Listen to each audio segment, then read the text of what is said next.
Ibihe byiza nshuti bakunze mukurikiye ibiganiro byacu, nizere ko rwose mwagize umunsi mwiza. Kuri uyu munsi rwose tugiye kuba twabagezaho za ndani mu ikipe ya Rayon Sports. Izo za ndani rwose ni umuzamu wa ikipe ya Musanze wamaze kuba yasinya mu ikipe ya Rayon Sports. Turi buze kugaruka no ku mukinnyi bita Mugisha Taichi mu ikipe ya Rayon Sports. Wowe icyo ngusaba ni ugukora subscribe kuri iyo buto iri hasi yanditseho subscribe rwose, ugakandaho ndetse ukaba wayisharinga inshuti zawe ndetse n'abafana ba ikipe ya Rayon Sports, ndetse ugatera comment rwose igisubizo cyangwa se igitekerezo cyawe hano muri iki kiganiro kirakenewe 5 kuri 5. Reka tube twatangira nibi n'aya magambo rwose yagiye atangazwa n'umuyobozi wa Rayon Sports ubwo yamaraga kuba yasinyisha uyu muzamu udasanzwe guturuka mu ikipe ya Musanze Football Club. Yavuze ko uyu mukinnyi azamufasha mu bintu bigiye bitandukanye, ko dore yuko umukinnyi Kwizera Olivier uyu muzamu rwose akunda gukoroga ikipe ya Rayon Sports. Ni nayo mpamvu yaguze uyu mukinnyi rwose, uyu muzamu kuva mu ikipe ya Musanze.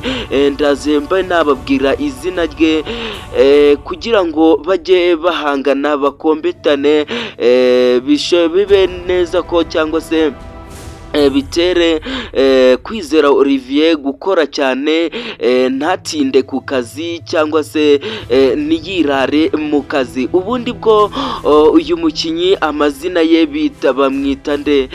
Bamwita Shauline. Rwose uyu Shauline uyu muzamu rwose wahoze akinira ekipe ya Musanze, akaba arangije amasezerano mu ikipe ya Musanze. Ikipe ya Rayon Sports kuri uyu munsi rwose ku masaha y'umugoroba yamaze kuba yaterekaho umukono ku masezerano ya ikipe ya Rayon Sports. Ni umukono w'amasezerano uzamugeza muri 2028. Ni amasezerano y'imyaka 2. Birumvikane aje kuba umwungiriza wa Kwizera Olivier, dore yuko bamwe mu bakinnyi bagiye batandukanye ba ikipe ya Rayon Sports bari bungirije uyu Kwizera Olivier bamaze kuba bakirukanwa, bityo niyo mpamvu rwose ekipe ya Rayon Sports yaguze uyu mukinnyi bita Shauline kugira ngo aze ayifashe mu mikino igiye kuza. Bivuga ko Kagame Cup ikipe ya Rayon Sports bamaze kuba bayemerera kuzakinira muri Kagame Cup. Niyo mpamvu itangiriye kugura abakinnyi, dore ko yanaguze umukinnyi wo muri AS Kigali. Tudatinze hari undi mukinnyi tubafitiye amakuru ye, ni umukinnyi Mugisha Taichi.